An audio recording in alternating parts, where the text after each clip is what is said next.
मालवण राजकोट येथील छत्रपती शिवाजी महाराजांचा पुतळा कोसळल्याप्रकरणीचा प्रमुख आरोपी जयदीप आपटे अखेर काल कल्याण पोलिसांच्या हाती लागलेला आहे आणि कल्याण पोलीस त्यांनी रात्री सिंधुदुर्ग पोलिसांच्या हवाली त्याला केले आणि सिंधुदुर्ग पोलीस जे आहेत ते जयदीप आपटेला घेऊन निघालेले आहेत।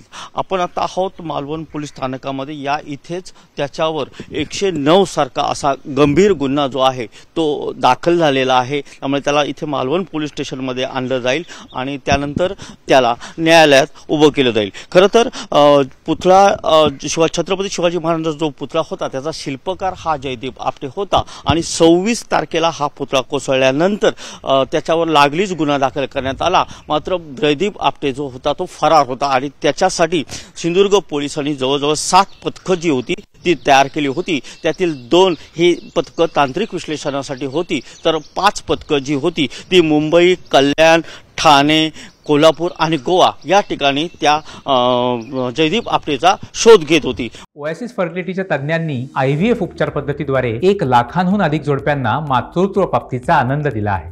मोफत अपॉइंटमेंट बुक करण्यासाठी आजच संपर्क साधा। मात्र अखेर काल जवळजवळ 10 दिवसांनी तो पोलिसांच्या हाती लागलेला आहे। रात्रीच्या अंधाराचा फायदा घेऊन तो आपल्या पत्नी आणि आईला भेटण्यासाठी आला असता कल्याण पोलिसांनी त्याला ताब्यात घेतलेलं आहे आणि आता काही वेळामध्ये मालवण पोलीस स्थानकात त्याला आणलं जाणार आहे।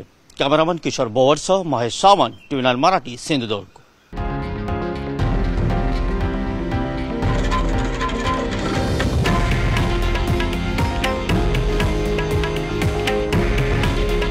हे आहे देशातील नंबर 1 न्यूज नेटवर्क आणि आपण पाहत आहात TV9 मराठी। काळजी तुमची, हित महाराष्ट्राचं।